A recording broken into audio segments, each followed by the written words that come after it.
All of a sudden. Ready to go. Yeah. We're going to start with this, so just so you know, he's talking to the top of it. Don't try to talk across it. Talking to the top of it. Do we have to? Yes. I can project. No. We wanted me to hear it online too. Okay. Yes. Okay. So I'm going to just play this here just for now. Anyways, I want to thank you all for coming. Can you hear me all right? Yep. Mm-hmm. And maybe I should check my notes, make sure I don't forget something, right? This is really a great opportunity, I think. This is what really America is about. Small town, I love small town America. How about you? You know, I think that's really where America really shines, in the small towns. And that I thank you for coming. I want to thank each one of the candidates for coming. It just means a lot. And for you, you're just being here, and those who maybe couldn't be here but are watching or will watch, just you care about this. This is one of those elections that's an off year of an off-cycle election. The number of people who are going to vote in this typically are probably not more than about 12% of the registered voters. Well, we'd like to see that change. And so honestly, I felt like the Lord told me that we need to have this kind of forum so that everybody can vote for who you really think should be in there. I mean, how many people, you look at on a primary ballot, and there's 5 names for one position, and you don't have any reason to not like the incumbent, but you don't know who the other ones are, and how many people just don't vote. Quite frankly, if you don't know who you're voting for, you better to not vote. It's more dangerous to vote in ignorance. But anyways, so that's tonight is for them and for you and for all of us to hear. This is not going to be a debate. There's no attack mode allowed in this place. It's just really a forum. They're all going to answer questions, share their views on the same question. And there might be some question that might be actually with the incumbent. Eric, do you mind if we go by first names? Please. Is that all right? Yeah. You can call me Reverend. No, I'm kidding. But anyways, we want to just make this is a forum to hear. There might be, like I said, there are a question or two that will be asked differently of our incumbent Eric, only because he has an experience on the school board that the other 4 don't. But it'll be the same topic. But in full disclosure, I know 3 of you at different levels. Meegan, her husband, is on the Stevens County Republican Central Committee, of which I'm also a part of. And so I know James, her husband, through that, and that's good, right? That's good, right? I know Eric just because over the times I've been at the school board meetings and had a few times sat down with he and the former superintendent, talk about issues, and I've always appreciated. It has always been good.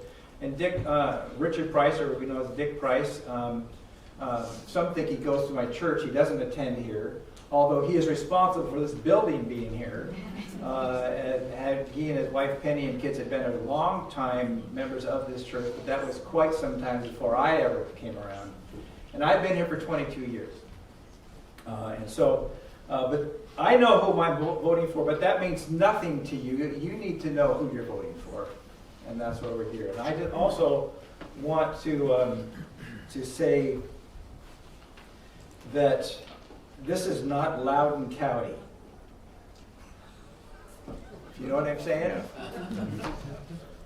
These large school districts have got some serious trouble, and I want to start off by acknowledging the hard work our current and former board of directors have been doing to do what they felt they could to keep back this flood of corruption, sexualizing, whatever the term, the things that might bother you about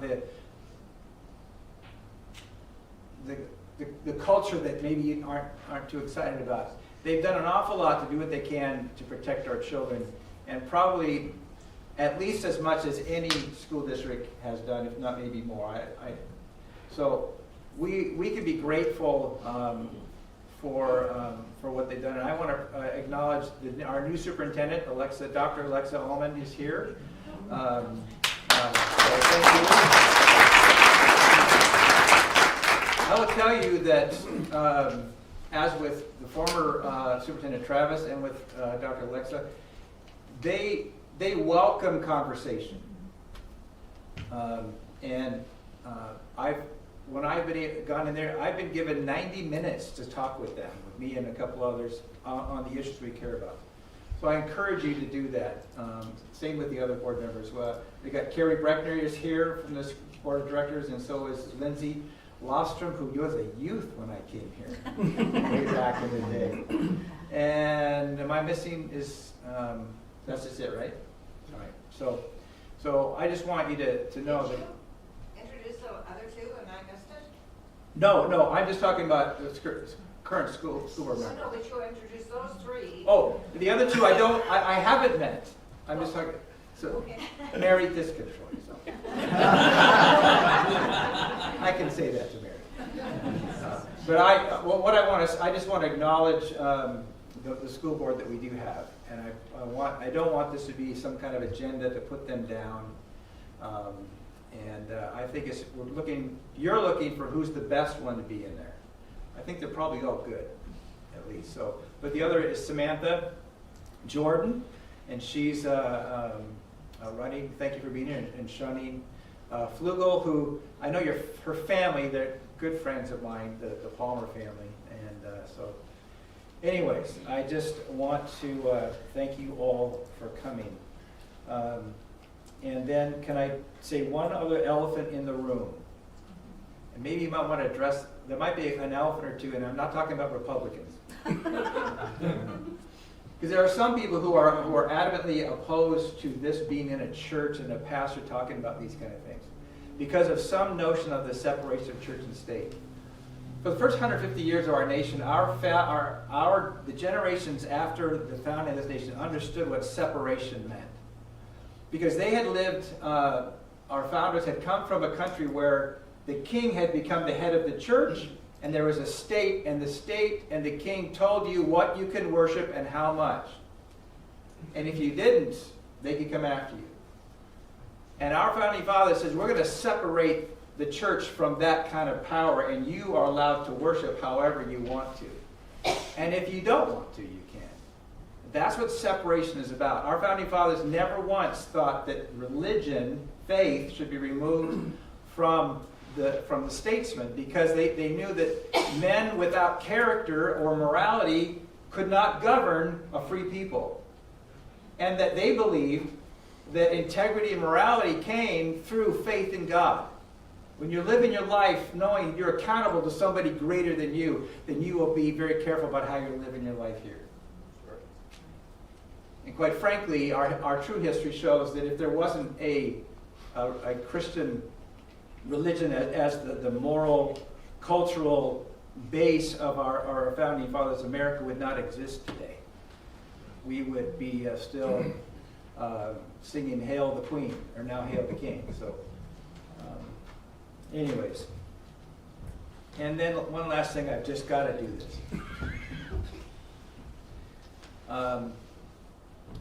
If your pastor talks about the issues of the day from the pulpit, don't ever accuse him of getting political, because the job of a pastor is to apply the Word of God,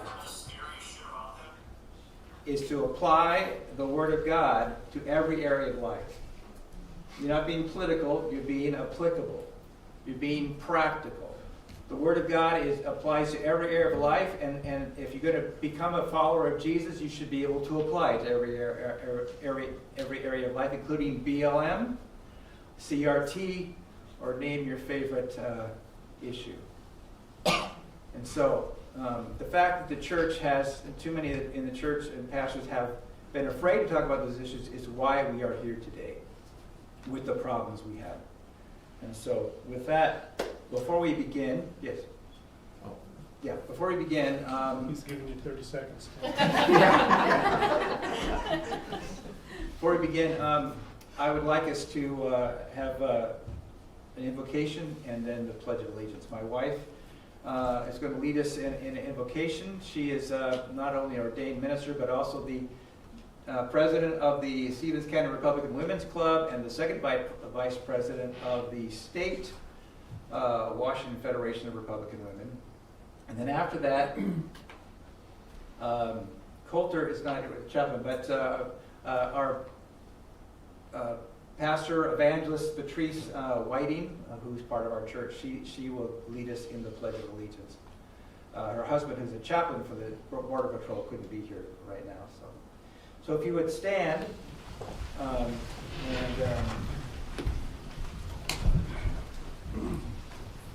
would open us an invitation.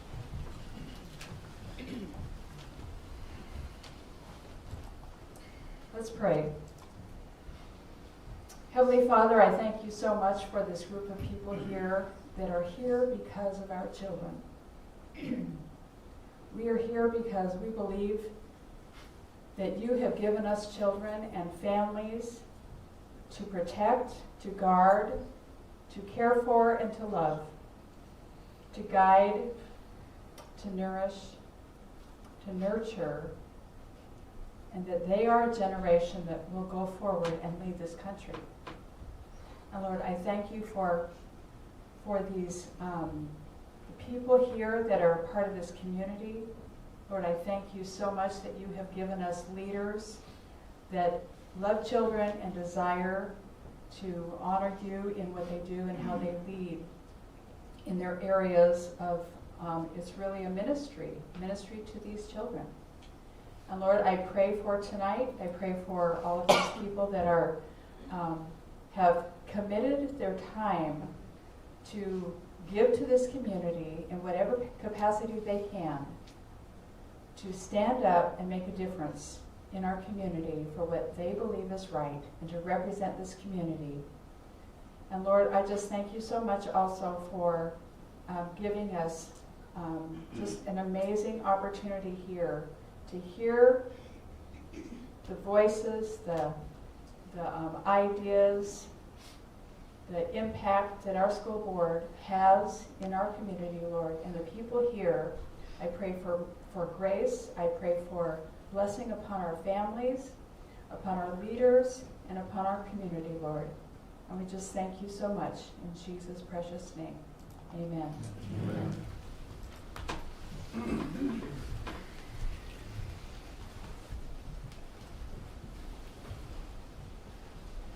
I pledge allegiance to the flag of the United States of America and to the republic for which it stands, one nation, under God, indivisible, with liberty and justice for all. Thank you. I also want to recognize our mayor is here, Mayor Tim Virgil. Thank you for being here. And,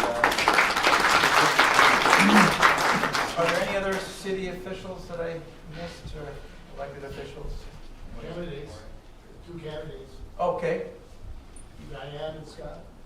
Diana Scott, okay, good, welcome. And, I was asked if we would do this as we get closer to the general election for our city council and for our school board members, and I would be glad to do that as well. So, anyways, all right, so tonight, we're going to open up here with some opening comments. Each one will have 3 minutes, and I got my faithful timer down here, Max, and he's got a 30-second sign to let you know. And so we will, I want to make sure. All right. So I just thought that at this point, since Eric is the incumbent, I'm going to let him bring the opening, his statement for 3 minutes, and then just go to your left. And from that point on, we want to kind of randomize who goes first. And so we've got this basket here, and we'll pull out a name for each question, and that person will go first, and then the person to their left will be second, and that way it's just totally randomized. All right? So, Eric, why don't you go right ahead, grab that mic, Come up there, or are and we? you can do it right there if you like. Okay. Hello, I know a lot of you. My name is Eric Keller. I was born in Spokane, raised on a farm out in Williams Valley. Spent the first 18 years of my life here, and then did a little time in the Navy. Went to college. Attended the University of Idaho. This is my first time doing this this type of a deal, so hopefully we're good. I haven't had anybody run against me in 16 years, so great. I worked for Boise Cascade for a long time. My wife and I and Debbie lived in Goldendale and started our family down there. Then we had the chance to move back here in about 2005, and we said we wanted to move home. So we moved home, and so our kids could get to know their grandparents a lot better and move on. When we lived in Goldendale, I wanted to run for the school board, but I really liked the incumbent, and he was doing a great job, so I never ran. And when we came here, one of the board members had to quit for some reason, and so there was a vacancy, and I ran for it, and well, I didn't run. I went and interviewed for it, and they appointed me, and so I've been on the board since about 2007. I can't remember the exact date ever. That's the bad part. Seemed like a long time. I work for the Department of Natural Resources as a forest practice district manager here out of Northeast region. Occasionally you'll see me on TV on the fires. I do the public information officer stuff there. I married my high school sweetheart. We both graduated from here in 88 and 89.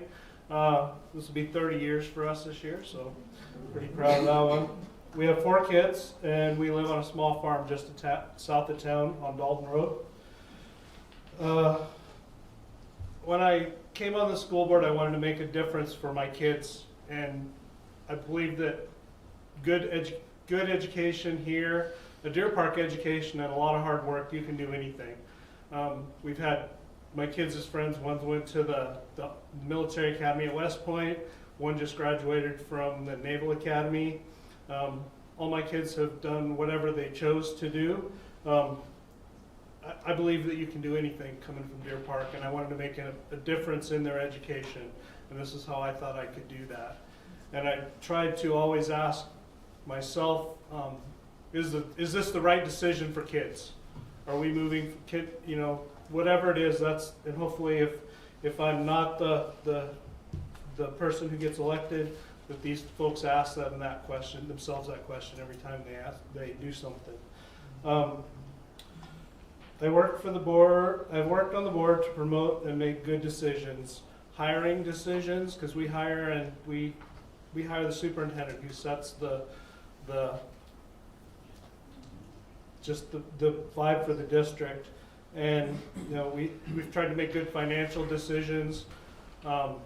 We've saved money. We've been very frugal. Our board is extremely conservative, monetarily and otherwise.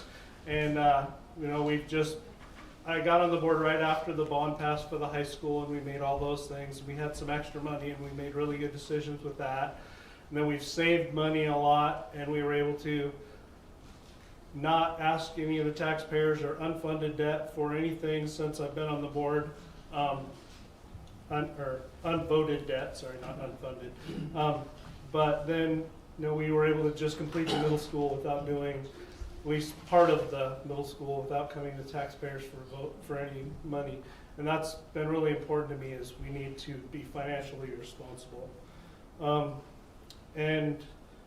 We set policy, and that's to make sure that we give the kids of our town, our community.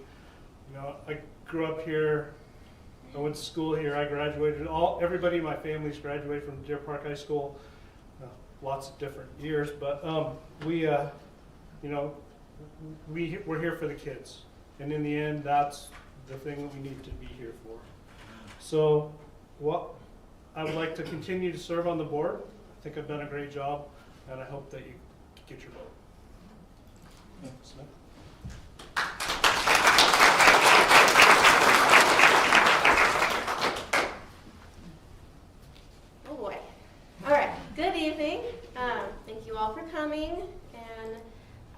appreciate the opportunity to be able to talk to all of you and get some feedback from you from your questions, and you get to know me.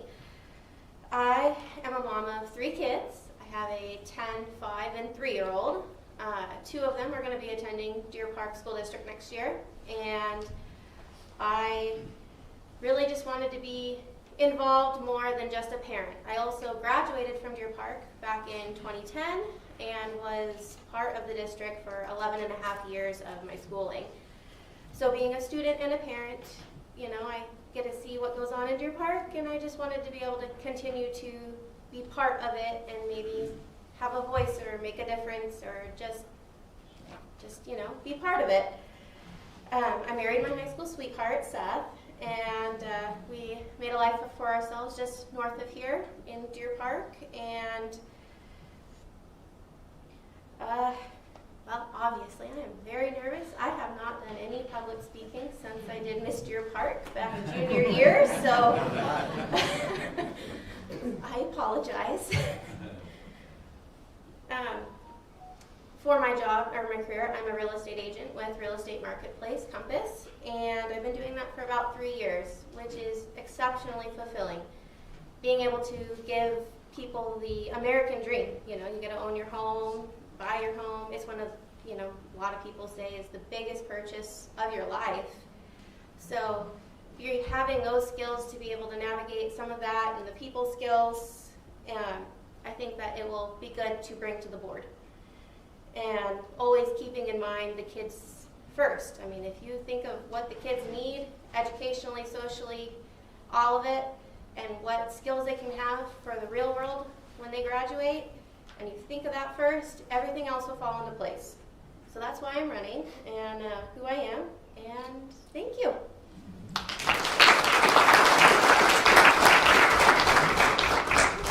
All right. Well, I'm Shauneen Flugel. My husband and I, we grew up here. We did K through 12 here. We have been married for 16 years, and we have 4 kids, and each of them we'll have one in each school next year. So we'll be busy. For most of my life, I've spent a lot of time serving our community in a whole bunch of different ways, whether it was church or scouting or coaching or community events. And then I spent quite a few years up at the elementary serving with the PTO. And then the last, year and a half or so, I've been helping out the Arcadia with the PTCA. So I am like in the mix and on the ground level a lot. And so I had a friend approach me about this open position shortly before the deadline. And my first thought was that I was not a qualified person because I don't have a background in education. But after thinking about it and talking with people, I realized it's more than just about me and my qualifications. And it's about what I can bring to the table. And I feel like being on that ground level and seeing what happens day to day in the school gives me some very valuable insight and some valuable experiences that I could bring to the board.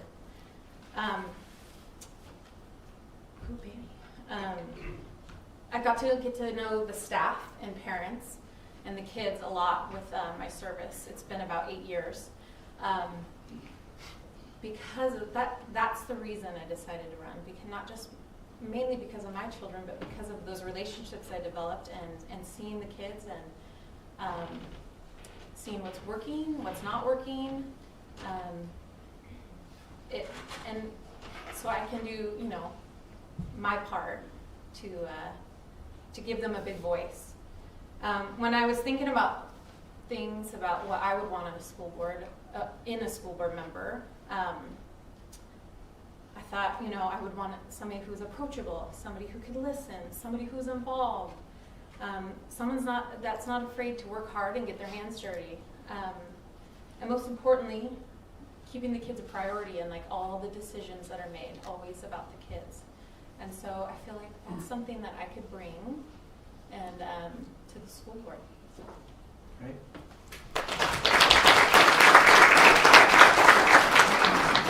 Good evening. It's so nice to see so many of you that came out tonight. My name is Meegan Ware, and I would be honored to have your vote for the board position, the school board position. I have been a member of the Deer Park School District since 2010 when my family and I moved out here from Spokane. But I grew up very close by in Elk, and I graduated from Riverside. Go Rails! Now I feel like a traitor sometimes. I attended North Idaho College in Coeur d'Alene, Idaho, and got a degree in small business management. I've always said my small business is my family. I manage them. My husband and I met while we were both in college and got married in 1994. So, like Eric, we're celebrating our 30 years this coming January. And we have 3 children, and right now they are 16, 17, and 18. 2 of them still live at home, and one of them is traveling the world. So he's in Florida right now. After adopting our 3 kids, we decided to come back to this area, this general area, and raise our kids on a small farm, a small hobby farm, which was much the same way that I was raised growing up. My dad is here in the audience today, and he raised us since we moved out to Elkman in 1974 when I was small, and I always say we had every animal on that farm except for horses at one point or another. In fact, when we first moved out to the farm, we had 400 rabbits.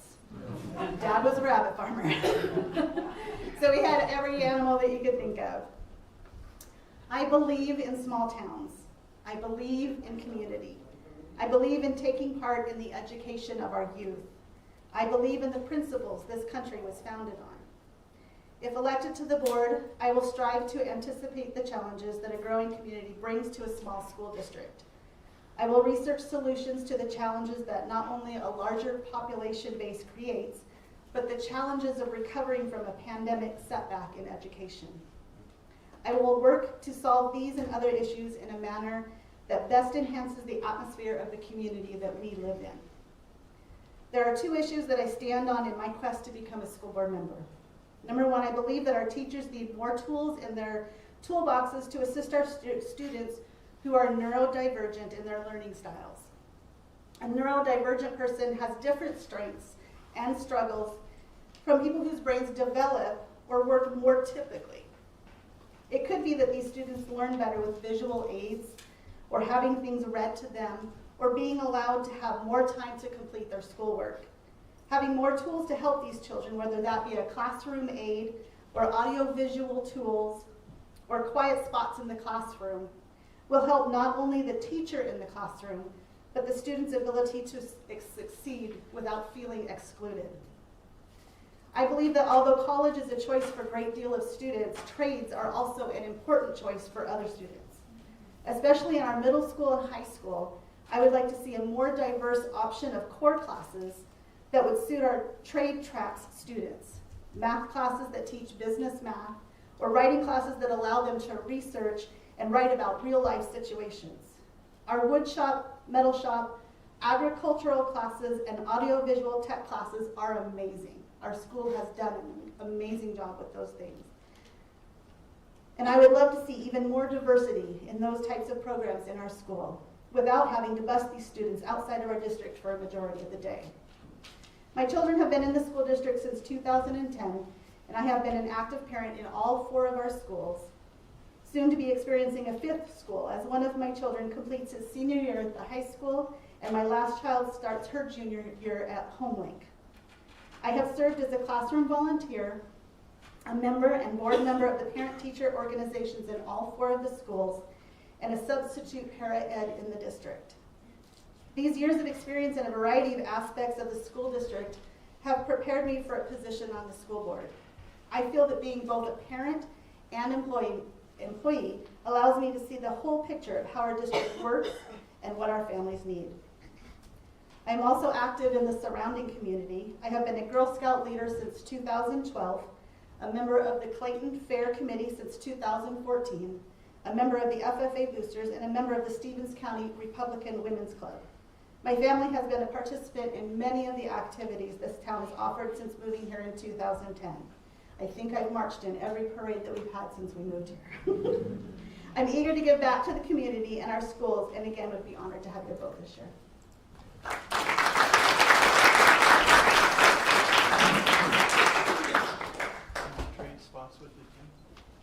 Yes, you may.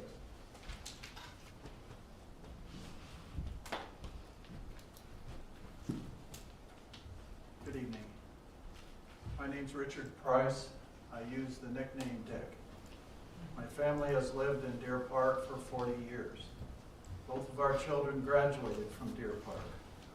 My wife worked in the school district for 20 years and volunteered in the schools about 4 years prior to that. I am a Bible-believing Christian who loves his country, including the morals and values this country was founded on. I am a patriot. I am a civil engineer by trade and have designed highway bridges, buildings, built roads, surveyed properties, and was production engineer and production manager of a large pre-stressed concrete plant. I served on active duty in the Army for 3 years in Germany and 6 more years in the Army Reserves. My last job was 33 years at the Stevens PUD, where I was the engineer and manager. I worked for 3 elected PUD commissioners. I have actively participated in more than 800 various types of public meetings, many of which I also led. I wrote engineering reports, funding applications, prepared construction plans and specs, and bid out and managed the construction work. Then my employees operated and managed the complete systems. In the 33 years, the PUD grew from serving 500 customers to more than 6,000. I also chaired the water committee for the Washington State PUD Association and chaired the water quantity committee of the Colville River Watershed Planning Team. While I worked at the PUD, we received awards from the Washington State Department of Health and the federal EPA. That's enough of that, right? I'm running to help provide the children a great education in the basic subjects like math, English, and history, and to help protect the children from the recent onslaught of radical state-mandated policies. I have had many specific, straightforward recommendations that I think are legal and that the school board should adopt for the purpose of moderating some of the effects of these policies. Thank you.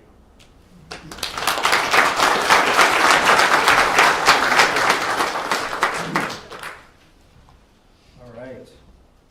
They stayed within their time, Max? Yeah, sort of. Good. Let Here you yell at let the alarm go off, so. I guess you want to hear. All right. Okay, so what I want to do, just so we all kind of get on the same knowledge as far as what we're talking about when we talk about the board of director. I thought here's, just so you see it, the vision of the Deer Park School District and the mission. The vision is ensuring the future by inspiring excellence. That sounds good, doesn't it? And the mission, Deer Park Schools will provide excellent educational opportunities for all students, maintaining a steadfast commitment to quality instruction and high expectations, positive relationships. This work will be carried out in a safe and respectful environment rooted in family and community values and focused on inspiring students to excel in a changing world. Some of the questions that I will be addressing will be focusing on the things that seem to be rising to the top of the news the most. And but we have some other things as well. So also, you may know this, but the board of directors is made up of 5 directors. Our school district's divided into 4 director districts, and so one from each of those. You live in that, and you're elected there. And the 5th one is the at-large position, which of course is the one we're speaking of today. You can live anywhere in the district as well. Also, this is not a complete list, but this is right off the school website, as all these things are. The only, like I think Eric had mentioned, the only person they hire is a superintendent, but they do make decisions on property acquisition, sale, approving collectively bargained agreements, or authorizing public bids and large expenditures. They also work with approving the district's annual budgets, adopting core curriculum, and I added establish and approve policies because we are going to talk about some policies today, as well as specific issues related to personnel. And their job description is this. This is very important. We understand this so that the questions we ask are relevant to what they can do and not what they can't do, right? That the authority of the individual board members is limited to participating in actions taken by the board as a whole. That's pretty important when legally in session. Board members do not assume the responsibility of school administrators or other employees. All business of the school board is conducted in open public meetings except for matters involving property and personnel issues. Simply stated, this really summarizes it. It is not the job of the board to manage schools, but rather to oversee that schools are managed well. So you understand that, just kind of so we already had our opening statements. And so just some initial questions. Who's going to be the first this time, Max? Meegan. Okay, so Meegan, one quote, a note is that there are 22 board of director meetings scheduled for this school year, which started July 1st. One's already happened. And, but of those 22, 10 are work sessions. And as they would tell you, you're welcome to come to them, but if you want to watch them eat and talk about, work through things, that's fine. So that leaves 10 actual business sessions. So, you can go to any of them, but just if you find one that says a work session, understand that that's they don't conduct business in it. Am I correct in that? Yeah, okay. All right, so I guess, sorry, Meegan, there's two things. Get the mic there. So, this is pretty simple. And you probably don't need 2 minutes for this, but how many school board meetings have you think you've attended roughly, and how will the demands of these meetings and other related activities affect your daily schedule? In other words, do you have the time? I do have the time, thank you. I've attended quite a few board meetings, especially in the last year. And I did attend quite a few when they were on Zoom during the pandemic, during what I call crisis schooling. I have always been involved in the school board. I may not have come to every single month over the last 13 years, but I have, especially in the last couple of years, really been attending the meetings. I know I've seen the board members and things at the meetings. And currently, I do not have a full-time job. I am a part-time employee at Tamarack Behavioral Center in Spokane. So my time is available, and yes, I can make the time to go to meetings. Great. Okay, Dick? So I've been to 3 or 4 school board meetings in the last year and a half or so. I applied for the vacancy a year or so ago in District 1, which is where I live. I'm retired. So I retired in 2016. My wife said I'm crazy for doing this. And but you can tell already where my heart is. My heart is for the kids. And so I have the time, I've taken the time, and it's a different world today. I'm old enough to know what it was like. I graduated from high school in '66. It's a different world today, and I'm not sure that enough people are standing up and recognizing it and speaking out, and that's the reason I'm running. So I've been to 3 or 4 school board meetings, and I have the time, I have the desire. Well, I'm on the board, so I make most of the meetings. I usually miss 1 or 2 a year, or just vacations, or I'm out of town working, but it's a priority for me. They brought all my kids to the meetings when they were little. They used to sit in the office behind our boardroom and color. So I make time for what's important, and this is important to me. So. Well, honestly, I have not been to any of the school board meetings, but I would like to. That's why I'm running. I want to be part of this. I have the time because one of the beautiful things about my job as a real estate agent is I make my own schedule. And so I will have time and want to have time to be able to attend these meetings and be part of our community more. Thanks. I've been to several before COVID happened when my kids were younger, and then more so now. But I am a stay-at-home mom, and so I can make a lot of time. And as far as my kids and stuff, I have a pretty good support system for watching kids, so I can make the time. Okay, great. Okay, who's next, Max?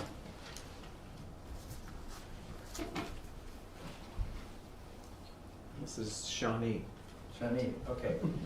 All right, so there you go. Just this actually gives you a chance to maybe elaborate on something that you said in your opening statement. Just what makes you prepared for this position? Ooh, probably all the time I spent in the schools. You get to hear a lot and see a lot, and it's not just like one, you know, it's not just I'm with only the parents, or, you know, I get to see it all. I get to see what's happening when you know, because you're in the office and you'll see when subs don't show up and how they deal with that, and then the kids in the hall and the crowding. I feel like that's probably the biggest thing, is being boots on the ground, seeing in both the younger schools, less so at the middle school, but being there. Okay, Meegan's next. Hot potato. I have been involved in the school since 2010 when my son started kindergarten. I was always the class mom, volunteered in all of the classrooms. My kids probably got tired of seeing me in their classroom, wondered when I would stay home.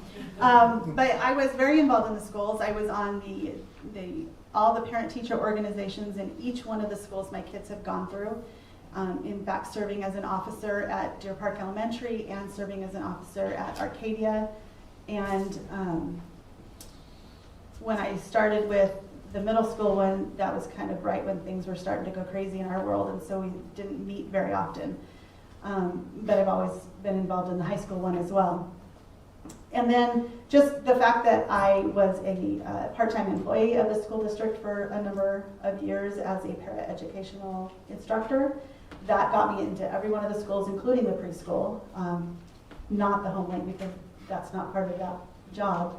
But I was very involved, and I got to know all of the teachers and the administrators in each of the schools, and made some really great friends along the way, and was a partner with my kids in their education as a part of that. So it was a great way to be involved.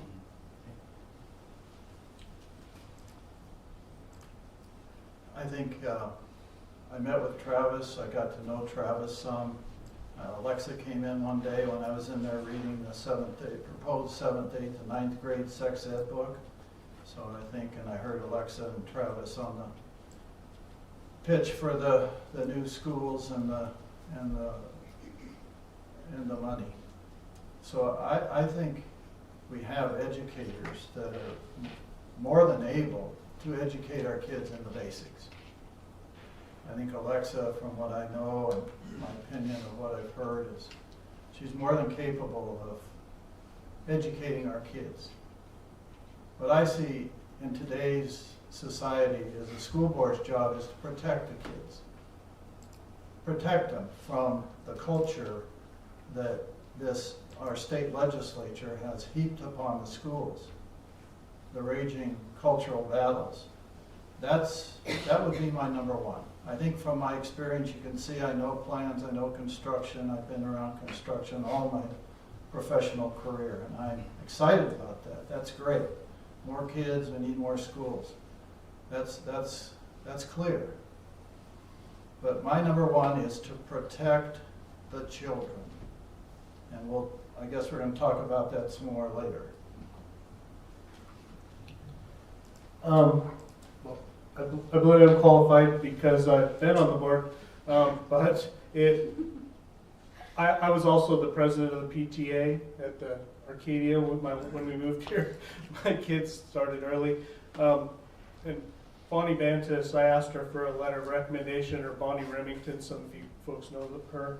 She was the principal, and she said, do you have an agenda? And I said, to take part and to be there for the kids and to provide a great education for the kids in our community. And she said that was great. I want to continue to do that. Just like with anything, you know, when you start a new job, or it takes, when you're on the board, it takes 2 to 3 years just to figure out how everything functions and how everything goes. And longevity in public office is not a great thing, but longevity of some people on a board is a good thing. And we have 3 newer board members that are on there, that are currently on there, and we need some folks that have the longevity there. And I care for the kids in the district. That's why I've done this for as long as I have.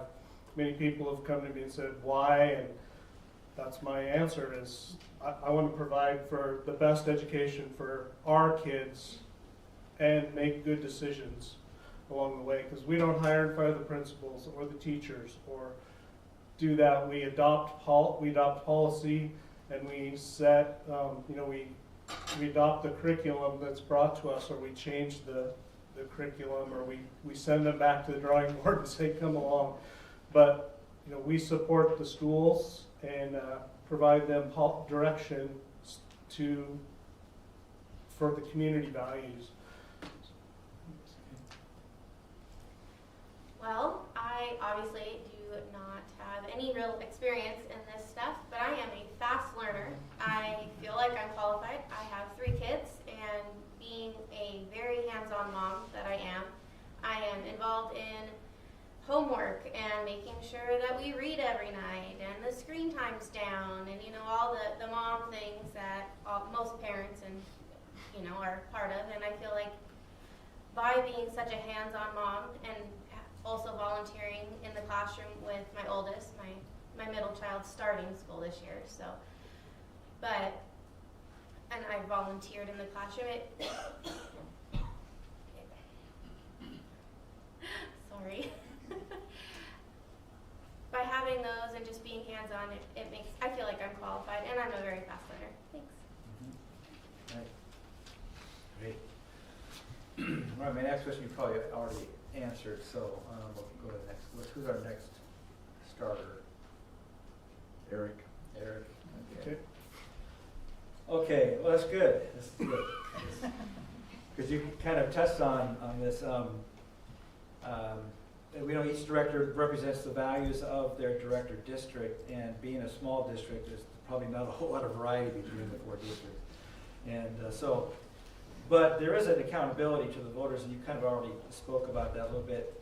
And I don't know if the person hears this, not here, who said this to me, but says if you put a fresh cucumber in a jar of pickles, eventually it becomes a pickle.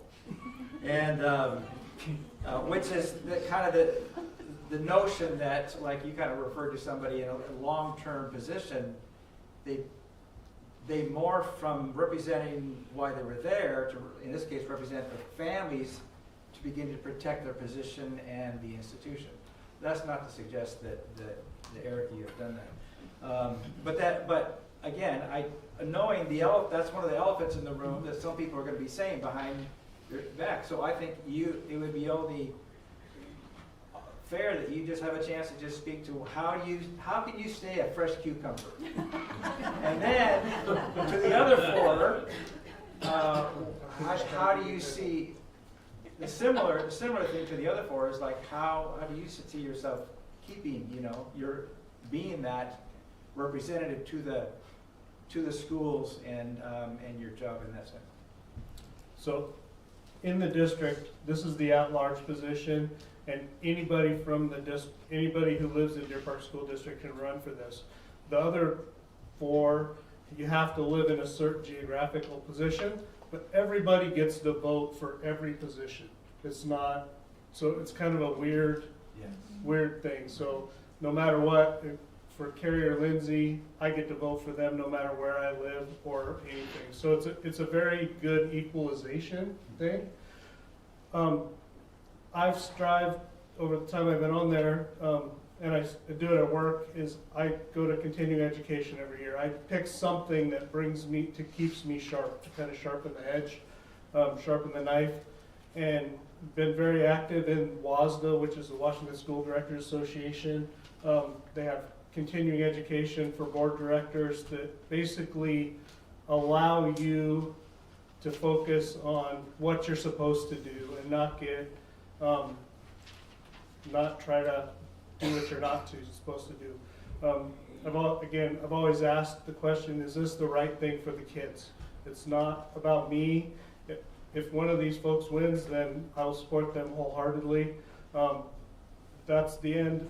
It's about the kids and making the best decisions that will provide for their education, to allow them to, we had this thing a couple years ago called technical 2-year or 4-year.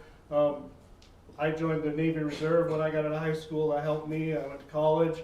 That's not for everybody. You know, we need to provide something for everybody. If you're a mathlete or a bandlete or an athlete, or, you know, we're a good-sized district, and we can provide a lot of those functions for the kids.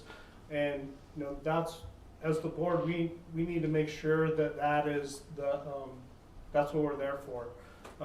You know, I guess I've always tried to keep myself sharp and keep my eye on the prize, and the prize is not me being on the board, but providing the best direction for the district over time.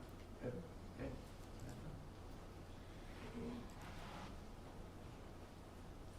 Well, obviously, we need to put kids first. That is the main goal of mine, is when you think about education and our children, we need to put them first and keep them in mind. Everything else will follow. If you keep the kids in mind, then, and their best interests at heart, everything else will go into place.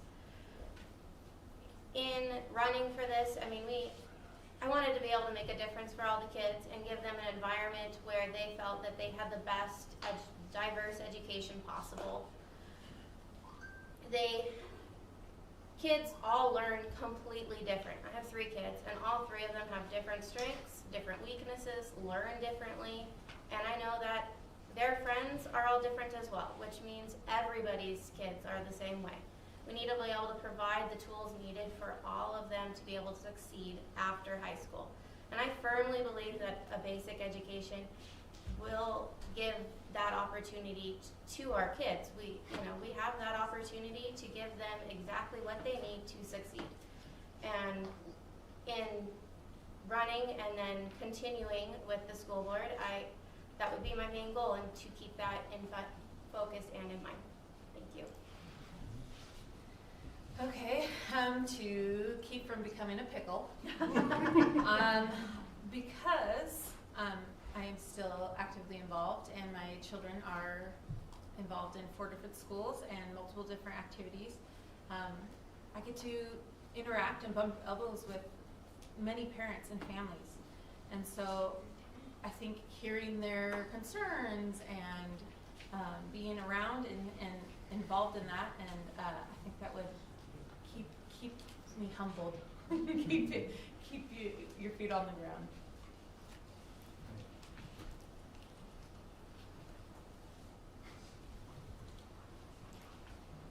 To keep from becoming a pickle, like Shauneen said, how will I stay focused in my position on the board if I do get elected? I think just staying involved in the community is tantamount to knowing and understanding what the community wants for their kids. Our community is so different from larger communities like Spokane, and so just being involved and getting to know everyone that you live around and be around, and the village that you raise your children in, knowing all of that will help.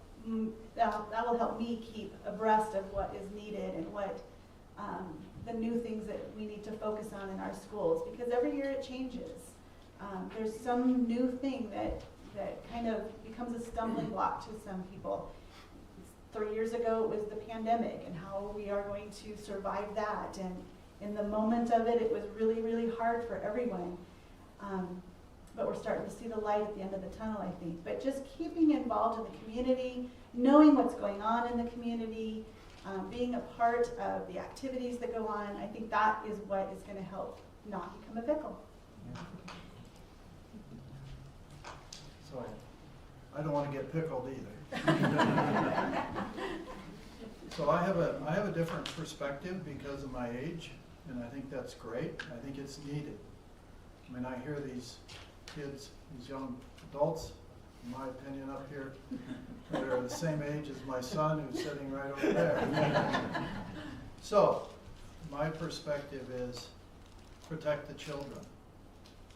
I have not heard any of the other ones say about these new laws that our state passed regarding sex changes and hormone therapy, abortions. It's real, it's live, it's in our schools.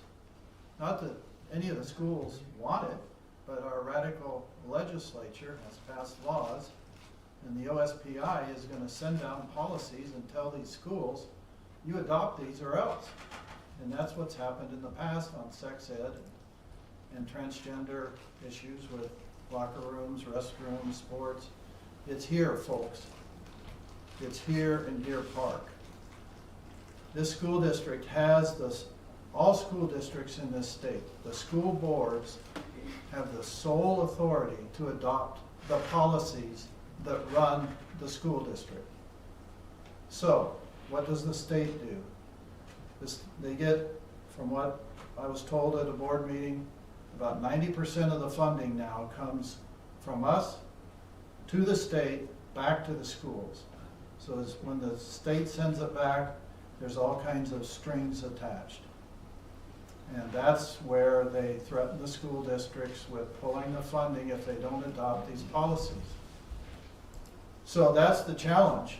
I like what I'm hearing here, and that's all good. I have a grandson who just graduated from Meegan. He's an electrician. He's going to be an electrician apprentice now.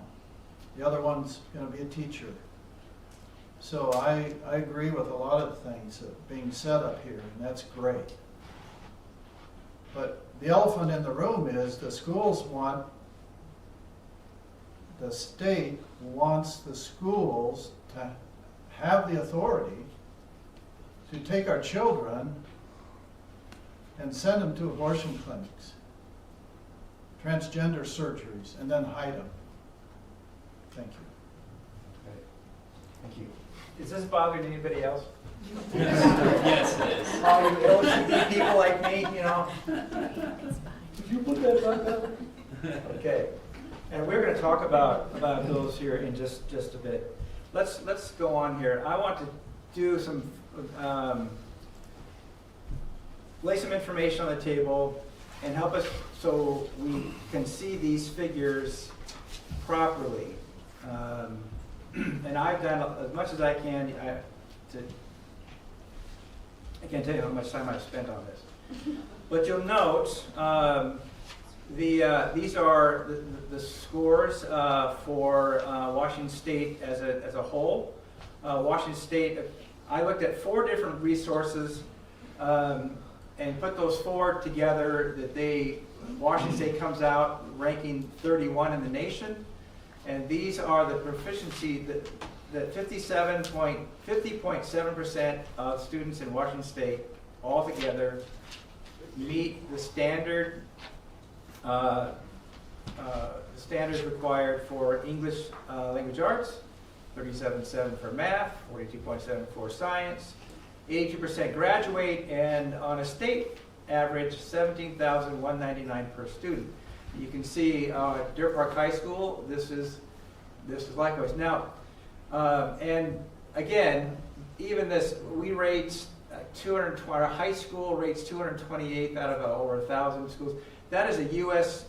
News and World Report number, and it is also an old number. It's not a real recent. So I just put that up for perspective, not to say, and I'm not trying to make, this is not trying to put any negative, this is just some data points. As I have learned from my conversations with our school board and there's some other things that we would all agree, everybody here would agree, we want to see these scores come up, all right? That's a no-brainer. So I have a question, though, that especially the layman kind of looks at that and goes like, wait a minute, how come we're graduating 88%, but only 33.8% are proficient in math? And there's more variables that I even know, but I do want to let people know, aren't these scores taken in 10th grade? Is this where these are 10th grade tests for the high school, right? These are not seniors, all right? So there's a possibility that in the last 2 years, there's improvement. There needs to be a lot of improvement in some of that. But anyways, and the other point is that public schools have to take all students, where a private school does not. So public schools get all the kids, and so that a higher percentage of kids in a public school will be the ones who are in disadvantaged home situations, single parents, poor, maybe other troubling issues that make learning for a child very difficult because of the environment, not because they're not capable of learning. But those things definitely have an impact on these scores. And so I'm going to step back and, we're not going to do softballs here. Because a real question that I know people ask, I've asked this, understanding that you can't just take these numbers flat out, 88% and only 33 no math. They can't say that. But we definitely have got some problems. The richer school districts like Mercer Island and Bellevue, you look at all three of their scores are pretty close to the graduation rate. So the 10th graders are pretty close to the level of graduation, which is about like Deer Park's. So they can be better. But the point is, what's the job of public schools if not to educate people to the level of competency and then graduate them? To me, that I think that would make sense. Are we graduating? We're obviously graduating some that are not proficient in one or two of these main subjects. You talk to employers and you will find out that the kids can't even spell in some cases. Some kids can't make change, some graduates. And I'm not talking about Deer Park, I'm just talking this is in a general sense. So, clearly, as Washington State, so Deer Park, we have some things that need to be improved. Our high school seems to do really well in the area of English language arts. That's far above the state standard, so that's to be commended. I think we should recognize that. Math is a little bit worse than that, and stuff. So, and not to blame anybody here. Instead of looking back, how can we go forward? And so who's our first person? Max, who's our first person? Next one, okay, on this one. Sorry, Richard. Okay, all right. So, so what are your thoughts, your plans, or ideas of how we can work to see these scores improve? I looked at the one that you referred to, Tim, when you sent us the procedure for tonight, and I was amazed at how many breakdowns there are between homeless and there's just endless amount of breakdowns on the kids, minority, I don't know, and poverty or income level and all that. So I think we have a new superintendent now, Alexa. I think we had a good one, great one, Travis.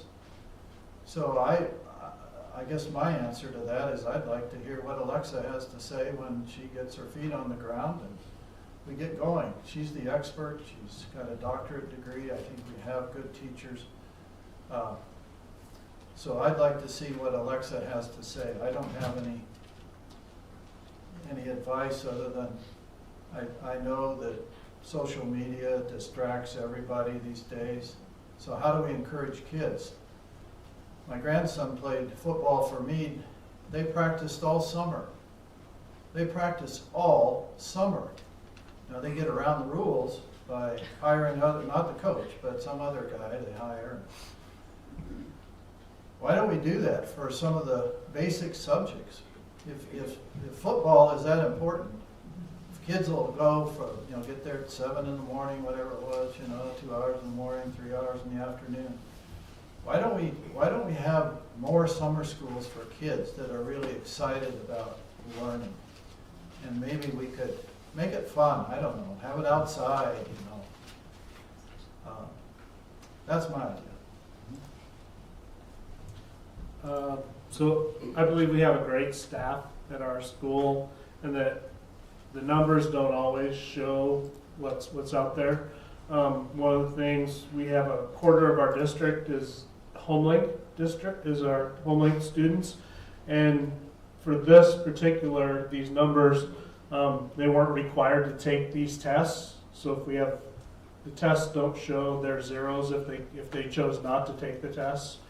So that brings our numbers down a little bit, and not making excuses for that. I think that we have the right people in the right places, and we are doing a great job. They've come up a lot from a while ago, and I'm really proud of what they are. Not saying they're perfect, but they're also, there's always room for improvement, and I believe we have great staff that are doing a great job in the district. Yeah, Eric, can I just clarification? This is specifically for the high school. But the 10th grade tests. Right, but the numbers, the Homelink is completely separated on the OSPI's website on the report card. So they are not included in the high school. This is just the high school. It's not the whole district numbers. This is just the high school numbers. So maybe you were thinking that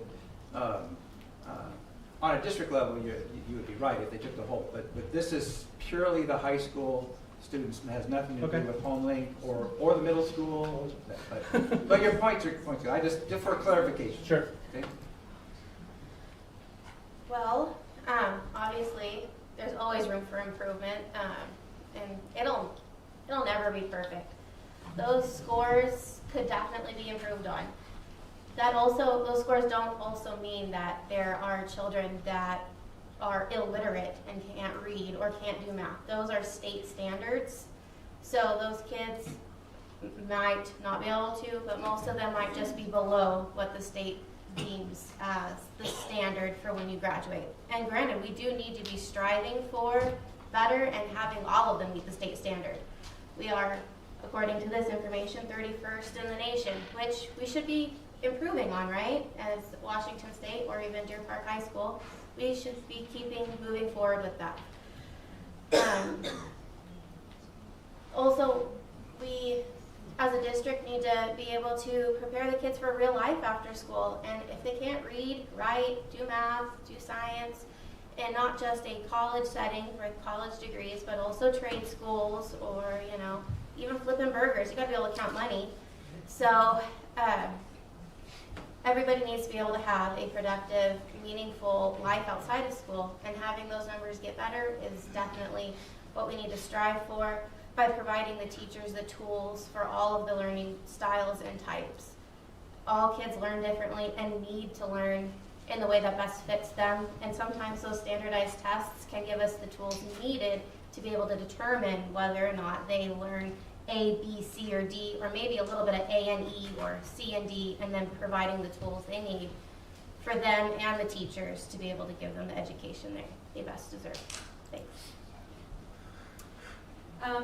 So when I saw these, the first thought I had was, where were these kids during COVID? Because that's like they would have been in a freshman or 8th grade. So I think that has a lot to do with it. Also, when I was looking around at this, we're actually pretty on point with the surrounding area. There's mostly, Meade was like obviously a little more, but like Colville and Riverside were pretty close. Like it was just a few percentages. So I don't have a child in high school yet, so I don't know what it's like. But just thinking about that, I feel like there's a lot of reasons it's that way with the past few events in the world. the other thought I had was I feel like the home or summer schooling is actually way more available than it used to be. All of my children were invited to go to homeschool or summer school this summer, not just because of their grades. And kind of to what Samantha was saying, I have a child that will probably never be proficient in certain areas, and so, but he's still very brilliant. And so I don't feel like this is necessarily like the best cues to judge the students and the staff when there's everybody learns different and they're brilliant. So.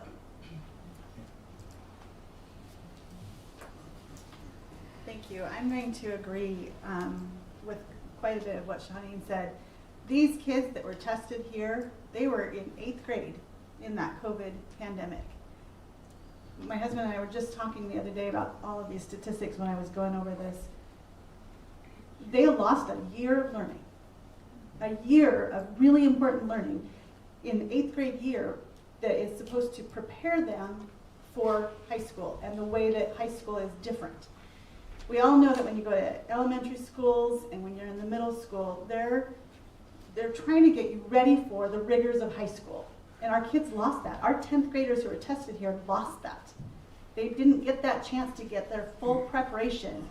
My daughter spent her entire 8th grade year either at home in front of a computer trying to figure out how to make it all work, or doing half days or half weeks at school. So they didn't get the preparation, I think, that they really deserved in order to make their test scores get even better. And so we're doing a lot of catch up, and I think our teachers, our educators have done a phenomenal job of trying to keep them at least in the mix. And they're not that far off from the Washington State standard. So I think that our teachers deserve a round of applause for all of the work that they have put into our kids. And I think that we just need to keep encouraging that. We need to keep encouraging our parents to work with the kids at home, encouraging our kids to go to the summer school programs, because they are really, especially the ones for the younger kids, they really encourage learning in that off way. Instead of reading a book all through the class time, they're doing actual live learning and getting their hands dirty. And so I think just continuing in that and realizing that we have a big block that we've got to overcome with all of these kids who had to endure the COVID mess. I have other words for it, but I'll say the COVID mess. Okay, thank you. All right, how about a little harder hardball? And what I want to do, I want to talk about,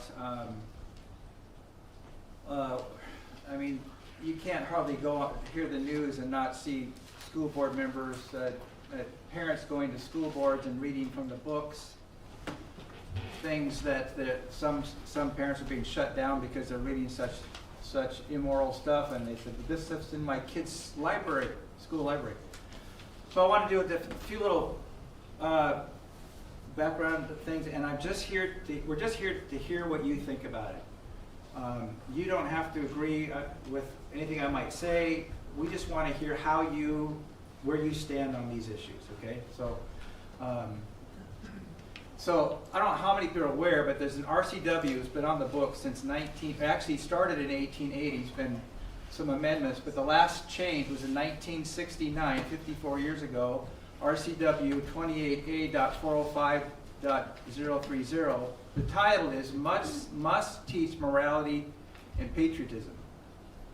It shall be the duty of all teachers to endeavor to impress on the minds of their pupils the principles of morality, truth, justice, temperance, self-control, humanity, and patriotism, to teach them to avoid idleness, profanity, and falsehood, to instruct them in the principles of free government, and to train them up in the true comprehension of the rights, duty, and dignity of American citizenship. Did you know that was on the books?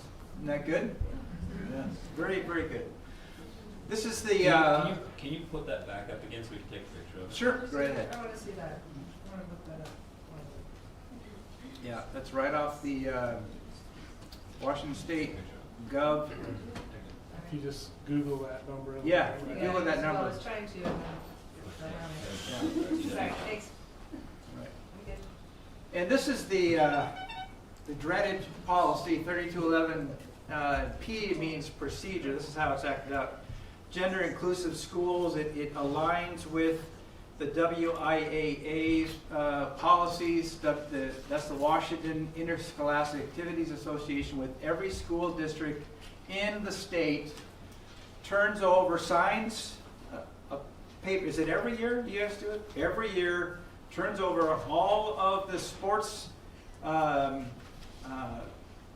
teams and competition to the WIAA, which is a nonprofit organization, and they have a very strong gender inclusive, if some might call it woke, whatever, progressive, whatever you want to use it, policy that is identical to 3211.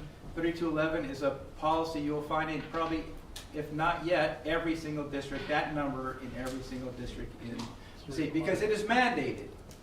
Our school board of directors did not create this, and my impression that they never would have if it was totally up to them.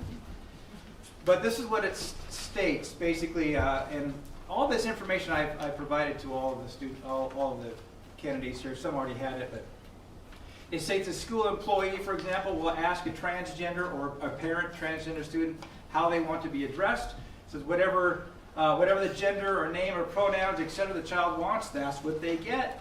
The correspondence, they have a difference. They ask the child, inter-school communications, how should we address that?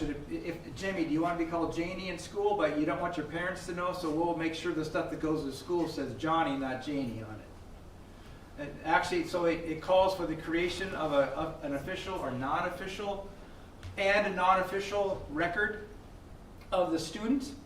And if the student requests, and after trying to talk to them, they still say, no, I don't want my parents to know, and they might say, because I'm afraid they don't like it, or I might get hurt, they might feel threatened, or any other things, the entire school district will not divulge any of the transsexual, gender-changing things that their child is doing, but will have a file, required to have a file that reflects the new name, the pronouns, all these things in a non-official record that the teachers and the administrators must adhere to. Whatever the child wants to be called, whatever gender they want, whatever pronouns, the teachers and administrators are required to use that, even if the parents aren't allowed to know.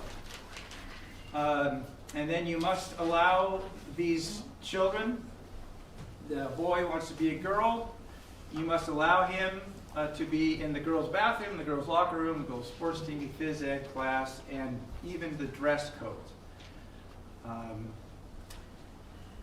Yeah, that's a happy one. This is another interesting report that just came out from the Free Beacon. Reported that the New Jersey public schools, as they introduced their gender curriculum, as has been rolling out in these last several years, in the 2019 to 20 school year, there were 16 non-binary students in the entire state of New Jersey public schools. 16.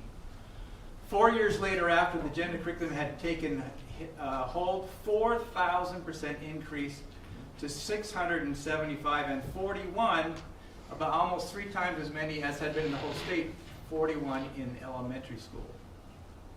On a national level, high school students identify as transgender in 2017 from the CDC report. It was 1.8%. 4 years later, the American Academy of Pediatrics report is now 10%. Add that to the scores of detransitioners that are coming forward, giving terrible stories of how, as a child, that would be of school age, how they were led down this path with policies and stuff that did not help them to get counseling, but just it affirmed them and led them farther down into their confusion about who they are. And instead of helping them get help. We also know that about 9 out of 10 students, children who struggle with gender dysphoria, by the time they're around, you get to the adult age, they figured it out, and they agree that they are the biological gender that they are. Not to mention the sports things that we see about happening with, if you heard about Riley Gaines and Leah Thomas and all these things, and there are entire states and some athletic organizations that are now banning biological men from being part of it, because they're seeing that women's sports is being destroyed, and all these kind of things. But the thing is, to see this increase that's going on. So this is my question. Who gets to start this question off? Samantha. Samantha. Okay. Are you glad you came today? So what do you think? Should boys be allowed in girls' sports, locker rooms, in our public schools? And is it possible, kind of a two-part, is it possible that the gender-inclusive curriculum, policies, practiced, again, not ones created by our school district, okay? So let's don't go there, but they're there. Is it possible that they are causing a social contagion, or is this a coincidence with something else? So first of all, do you think boys should be allowed to become girls and do these things in our public schools? And do you think this is normal, coincidence, or something else? Thank you. Well, no, I don't. I feel like we shouldn't be mandated for this policy. I do believe that everybody should be treated equally. I don't think that anybody should be put down for any reason, but I also feel like in that, how many students are actually actively with this condition or their feelings, or however, I am not politically correct, I am very sorry.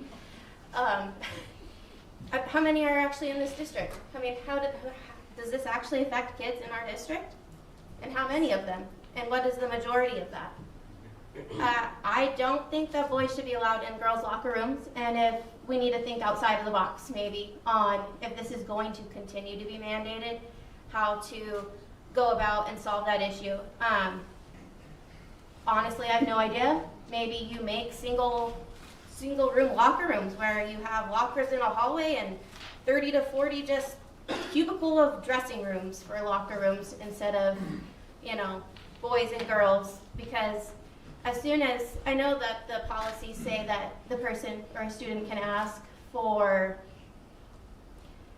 be given a private room to change into or a different time, but as soon as a student does that, that's also discriminating against that student, whether that student believes they are female or female-male, because as soon as they say that, they are then identifying themselves as a transgender, and the students will discriminate against them, or that they are the homophobic or the transphobic or whatever phobic that they are for asking because they're uncomfortable.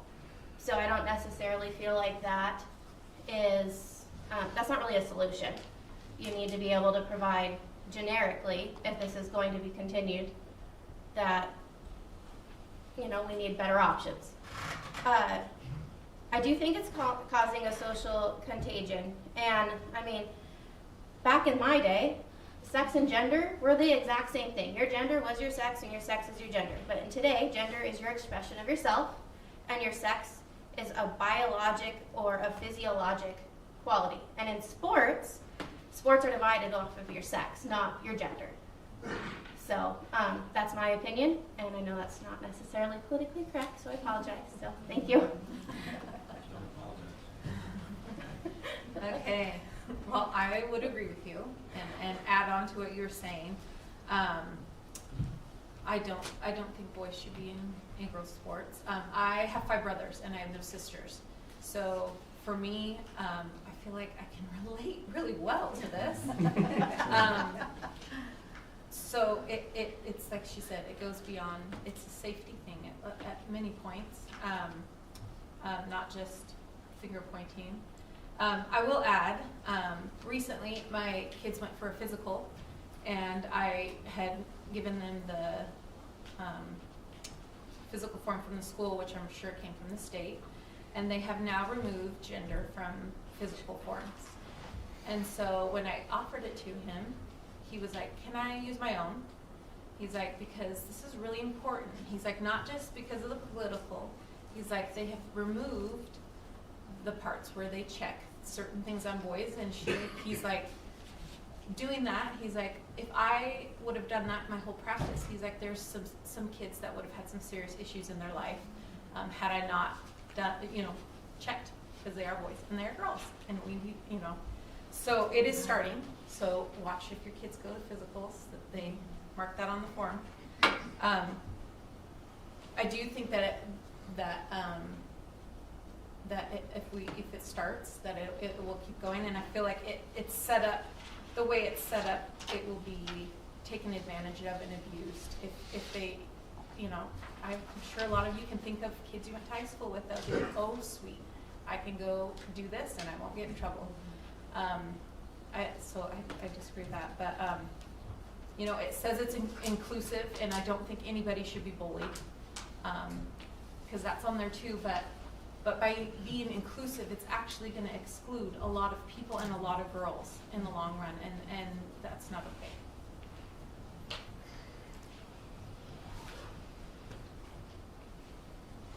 Okay. Personally, should boys be allowed to become girls? In my beliefs and the life that I live, you are born a boy, you are born a girl. And to change that is against the Creator's plan. When it comes to school, though, I can't segregate a child or bully or do any of that kind of thing if that's not the same belief, if they don't hold the same belief that I have. I was talking to my kids about this and a couple of teachers just to kind of get some feedback onto actually what's going on in the schools. And I asked my daughter, I said, so what do they teach you in school about this? They teach us the body parts. They don't teach us what the mind might think of boy versus girl or genders, that kind of thing. They teach us the body parts. It's biology. Physical science, biology, I guess, not physical science. But I also asked her a question. I said, so if there's a child in your school who thinks that they are a different gender, a different sex than they were born with, how is that handled? How do you see that that's handled? Because I wanted to see it from a student's perspective. And she says, well, they just go to the nurse's office and they use the bathroom there. They go there if they need to change clothes and they don't feel comfortable in the locker room that they're supposed to be in, they go to the nurse's office and the nurse lets them change there without questions asked. So I think that we are keeping our students safe right now. And I think that what our teachers and our educators and our administration is doing is keeping all of our children safe by giving them that option and not making them do something that other people would be uncomfortable with. And I think that that's a great thing. As far as the sports goes, our bodies are built differently. Women's, girls, boys' bodies are built differently. They have different muscle mass. They do things differently in the sports world. And so to say that a boy can be number 485 or whatever in boys swimming and then go into the girls swimming and become the champion, that's not because he thinks he's a girl. That's because he was built a boy and that's how his muscles work. So I think that there's been a lot of stuff in the news that is starting to make our kids think things that they're not ready to think. And we just have to be, as parents, we have to teach them what we believe. Amen to that.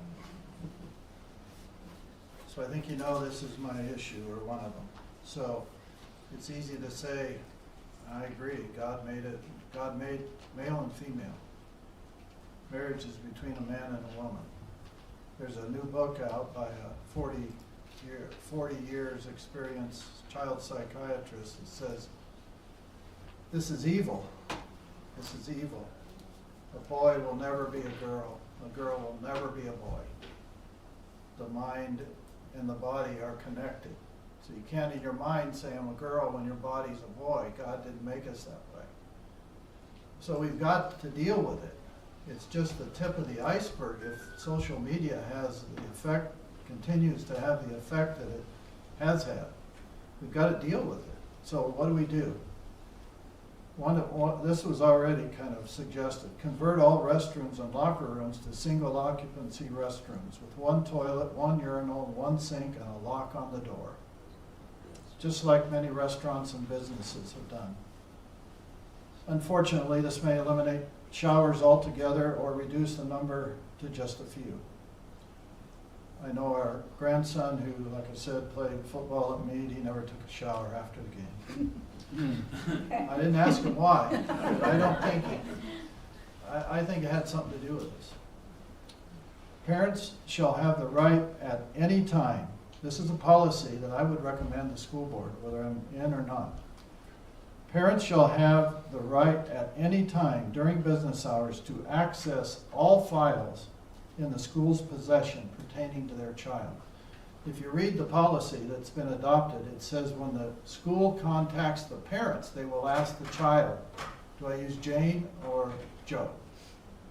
It doesn't say anything about the parents coming to the school and say, if you have 2 sets of files on my child, I want to see both of them.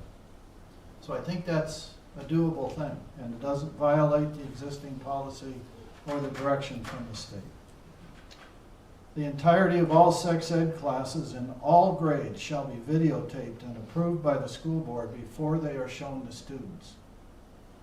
Also, the teacher will read the following statement at the beginning of every video. So, quote, this is my draft statement. The school board has reviewed and approved this video. However, your parents should be your primary source of information on sex ed. And any questions or comments you have after watching this video should be discussed with your parents, not your teacher or any other school employee. This same video is available online, and the school board recommends you opt out of this class at this time and watch it at home with your parents. End quote. So that statement would be read by the teacher at the beginning of every sex ed class that's taught in the school. And of course, there'd be the normal opt-out notices that are already sent out prior to the class. Your time just went. Sorry. So I think there's things we can do. That's my point. Eric, We're in a box. Eric, so that's one. So, being a father of 3 girls, I have made public note that this is the sword I would die on, so to speak, is not having males in the female locker rooms, and conversely, females in the male locker rooms if it was going the other way. We have been really lucky. We have had some students in Deer Park that are challenged in this way, or however you want to look at it. We've been able to work with them and their families. We have great counselors, and regardless of what the law says here that you can and can't do, those kids are not just, we're just going to do that. We go through the counselors, the teachers. Our staff does great work to provide those families and children, and in the end we have to follow the law, folks, right? We can't there's HIPAA laws and there's FERPA laws and there's all sorts of laws. And morality, I think as a parent, I would have had to be deaf, dumb, and blind not to know that my child was doing something. I mean, they got away with a lot, but not this. And, we have great staff and we have great counselors at our schools, and they work with those kids. And we work with those families, and we provide them for PE. They change in the teacher's bathroom or the nurses or whoever it is, but protecting those kids and providing, it goes back to providing everybody with something. And if hopefully we don't have these big problems in Deer Park, thank goodness yet. But we're getting larger and larger, and it will happen eventually, and hopefully we as a school district can work with the kids and hopefully educate them on decisions. I can't say it better for who it is. I've never had to make that decision. Thank God for that. But we have great people in their districts, and they provide as much counseling and education and everything. So it's not just a throw them to the wolves type of thing. And we have had these kids in our district, and we've been able to work with them and their families. Great. All right. Well, I want to get to your closing statement, so I'm going to, and we've hit a lot of good stuff here. So, well, I want to just do one last thing about your oath. And this is, this is not meant to be a gotcha thing. Something that maybe I'd like to consider, and you don't need 2 minutes for this. I'm going to ask you just kind of something a little bit more than just maybe a yes or no answer, or yes or no, or somewhere in between. Because in a number of our conversations, I've spoken of myself that in the area where an unjust or immoral law is handed down to us, that there's a place where those told to implement it decide whether they're going to do that or not, because the degree to which is that. And so I know the response has been, I swore an oath to obey the law. And a number of you have given that response to me. And so, but let's look at the oath. This is the oath that school board of directors makes. They shall take an oath or affirmation to support the Constitution of the United States and the state of Washington, and to faithfully discharge the duties of the office according to the best of his or her ability. In fact, I don't know anybody who is elected to office who swears an oath to obey the law. You swear an oath to uphold, support the Constitution of the United States, which is the supreme rule of the land, and the Washington State Constitution. Our Washington State Constitution says that the U.S. Constitution is the supreme rule of the land, the law of the land. Thereby, if anything in the Washington State Constitution contradicts the U.S. Constitution, guess who wins? The U.S. wins. And so you, as members, anybody in elected office, you swore an oath to support the Constitution of the United States and the state of Washington. You did not swear an oath to obey the law. The distinction is very important, because laws come and then laws go. Laws come and then they are declared unconstitutional. Laws come in from our legislators, and sadly we are a one-party state right now, and they are held up to the plumb line of the Constitution. The Constitution is never held up to the plumb line of some law. It's always the Constitution. Laws can be declared unconstitutional. The Constitution will never be declared unlawful. So there's a big difference between the oath that we, as elected officials, that you've made, our mayor likewise, and anybody in elected office, you swear an oath to support the Constitution of the United States. And therefore, we know there's laws that have been passed that have been clearly can be called immoral or unjust. Has anybody heard Dr. Martin Luther King Jr.? He didn't even wait for the Supreme Court to prove him right. He disobeyed unjust and immoral laws, namely the Jim Crow laws. I'm not going to ask to make any specific commitment, because we'd have to create a hypothetical situation that wouldn't be fair. But in light of this, I just want to know, you don't need 2 minutes, just kind of like yes or no, or I'm not sure. Could there be a situation where the board of directors, knowing what your oath really is,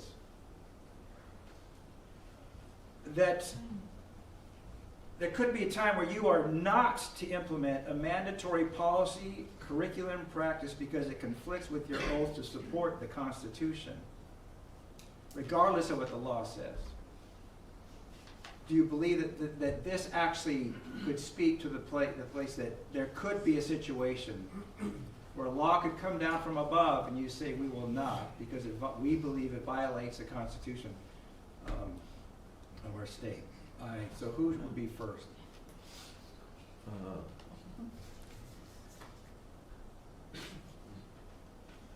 Strong one.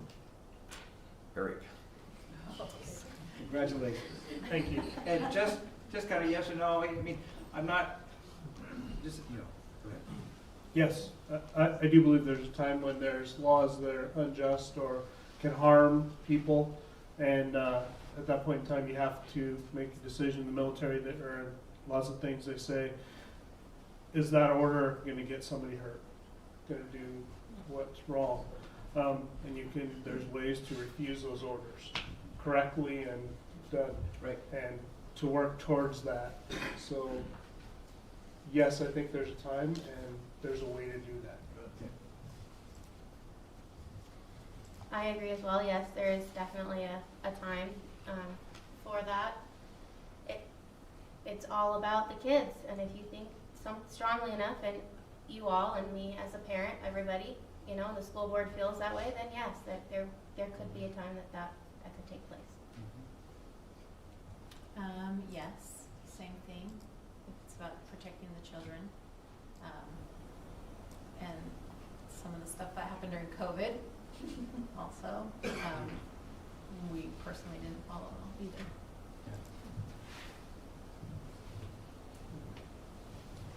Yes, definitely, especially when it comes to the children. If there is a ruling or a law that comes down that I think that will harm our children better than it will help them, then yes, I will do what I can to not support that.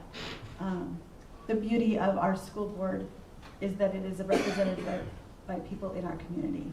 We don't bring in people from Spokane to be on our Deer Park School Board.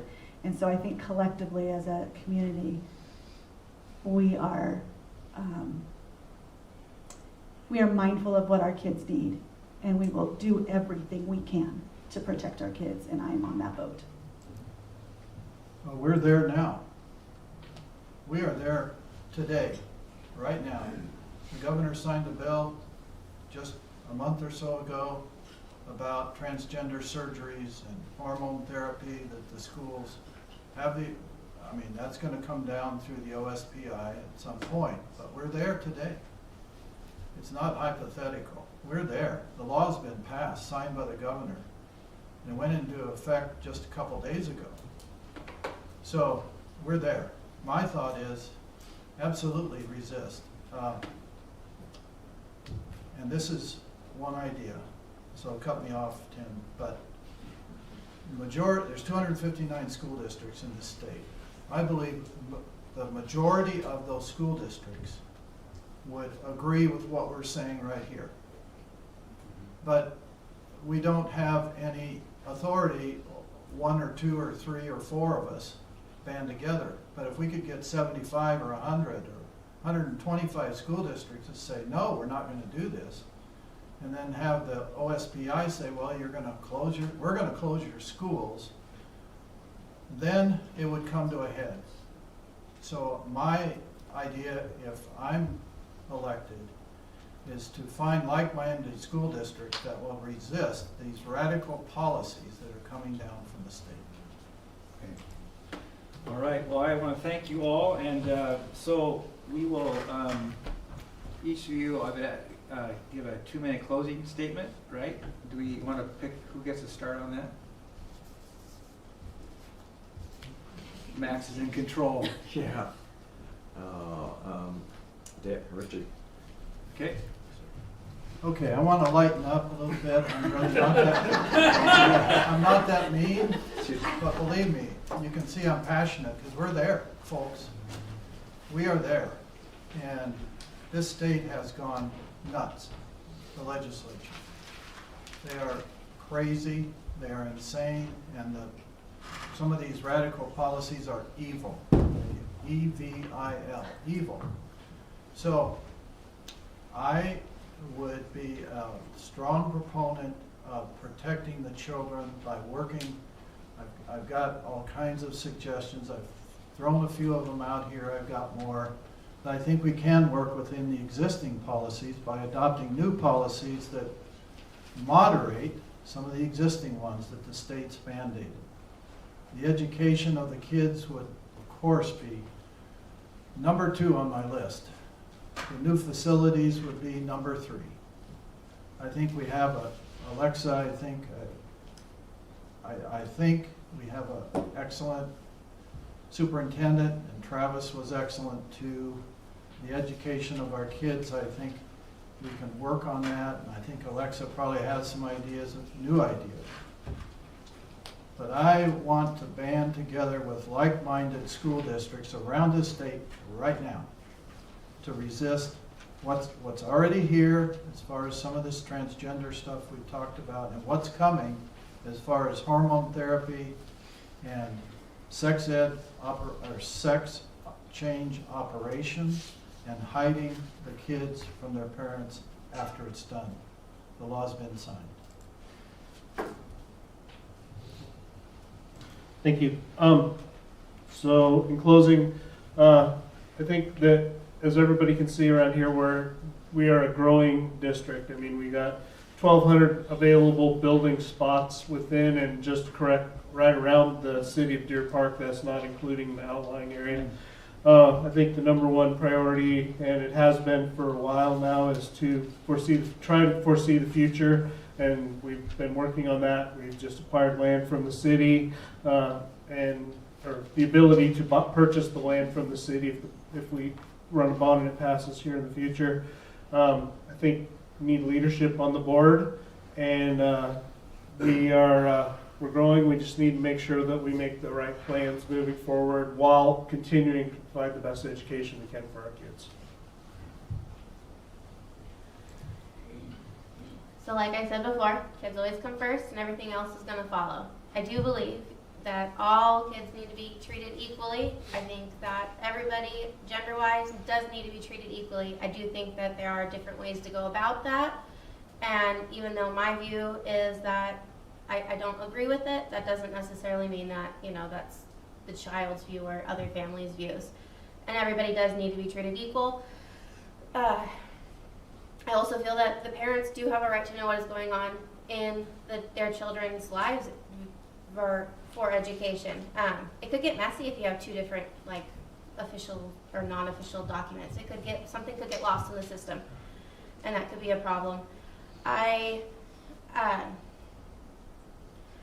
think that our infrastructure and coming up, our schools do need to be expanded upon. We need to look at all of our options to be able to keep, Deer Park is growing massively, and so we need to be able to keep that in mind. And also our pocketbooks as taxpayers, none of us want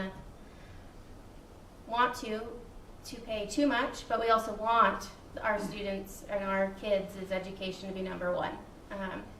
I want to be able to make a difference with all of our kids and be a voice for them and for all of you. So I want to hold up the value that you guys feel and our children feel are necessary and just want for themselves and ourselves. And so vote for me if you think that I can help be the voice for everybody in Deer Park community. Thank you.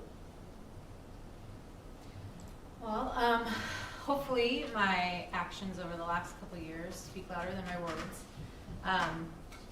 If I did get on the school board, I would continue to work really hard.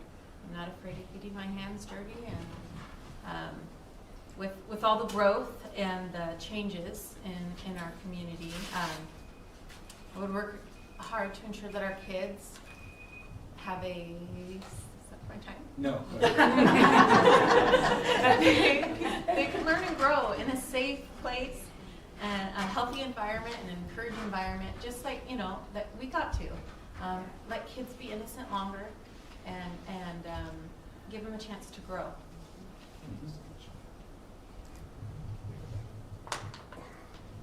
Thank you.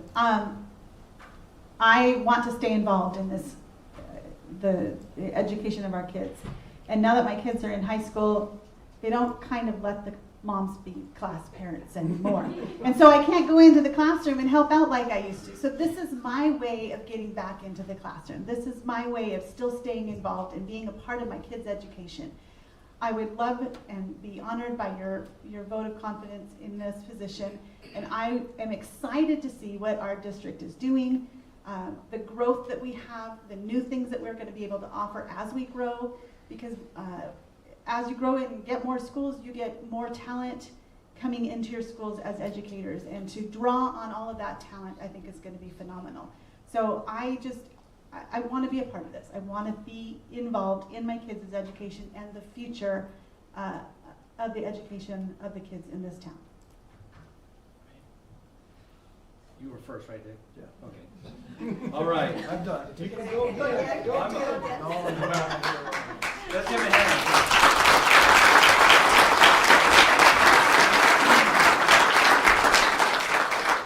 Yeah, so it's pretty obvious they're all good. You need to decide which one's best, according to, I just appreciate, and, every board member had their first day on the board, right? So just because you haven't been on it doesn't mean everybody one day was not on this board, right?